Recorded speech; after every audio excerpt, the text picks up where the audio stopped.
Hello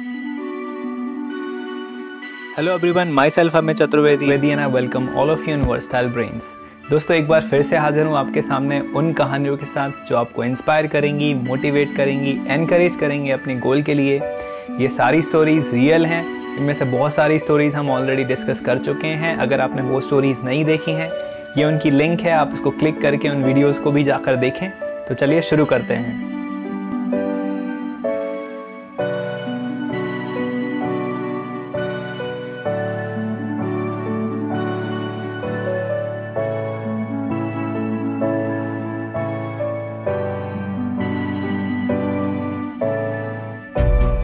दोस्तों, ये कहानी है उत्तराखंड के एक आईएएस ऑफिसर की जो अपने कार्यों से सुर्खियों में रहते हैं और जिनकी गिनती देश के तेज तर्रार ऑफिसरों में होती है। अपने अनोखे अंदाजों में छापे मारने से ये सुर्खियों में छाए रहते हैं। कभी छापे मार के तो कभी गाना गाकर। इन्हीं कामों की वजह से वे लोगों के पसंदीदा अधिकारी बने हुए हैं। इतना ही नहीं, आईएएस ऑफिसर दीपक रावत की पॉपुलैरिटी इतनी है कि फेसबुक पर उनके नाम का फैंस क्लब बना हुआ है। वहीं उनके यूट्यूब चैनल पर दीपक रावत आईएएस पर 2 मिलियन से भी ज़्यादा सब्सक्राइबर्स हैं। डीएम दीपक रावत जहां भी जाते हैं, लोगों से उन्हें भरपूर प्यार और आशीर्वाद मिलता है, जिसके ऐसे असर से वह घूसखोरों, भ्रष्टाचारियों के लिए एक बड़ी आफत बने हुए हैं। आईएएस दीपक रावत का जन्म 24 दिसंबर 1977 में हुआ था।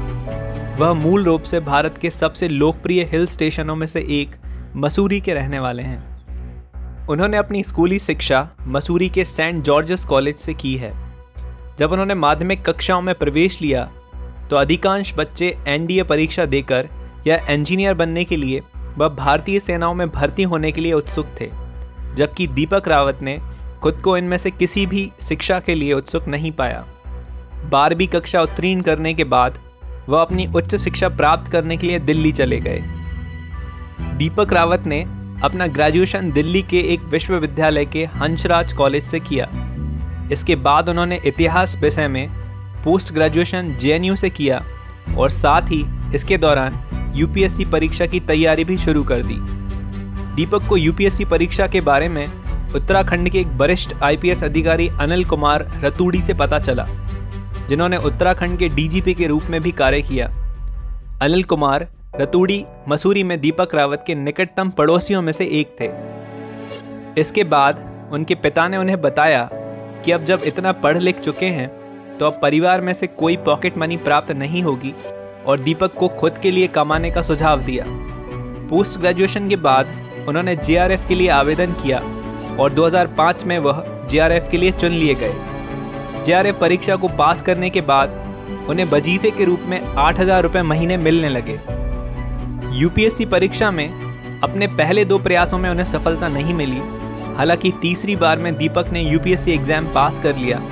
उनकी training Lal Bahadur Shastri national academy of administration Mussoorie में हुई। आईएएस ऑफिसर बनने से पहले वो कुमाऊं विकास मंडल में मैनेजमेंट डायरेक्टर भी रह चुके हैं। एक इंटरव्यू में आईएएस दीपक रावत ने बताया कि यंग एज में दीपक को पत्रकार बनने का बहुत शौक था।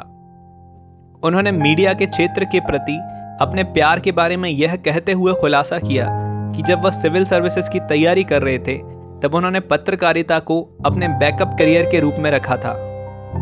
कहते हैं कि जब वह जेएनयू में पढ़ाई कर रहे थे तब उन्हें एक लेटर मिला जिस पर लिखा हुआ था, तुम मुझे बहुत अच्छे लगते हो। दीपक रावत को शायद लगा कि उनके दोस्तों ने मजाक किया है। कुछ दिनों बाद जब उन्होंने दोस्तों से पूछा तो सबने मना कर दिया। तब दीपक रावत ने पता लगाया कि आखिर किसने ये लेटर भेजा होगा।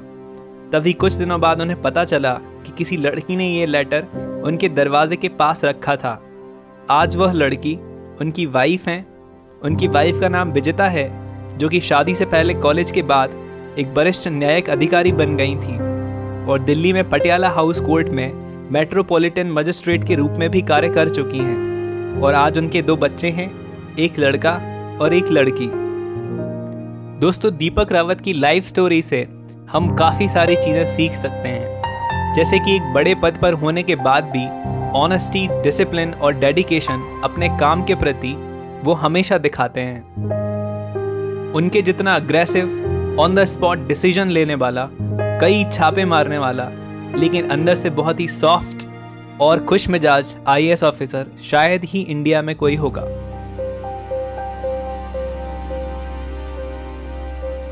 आई होप कि आपको ये स्टोरी पसंद आई होगी, आपने इस स्टोरी से काफ़ी कुछ सीखा होगा।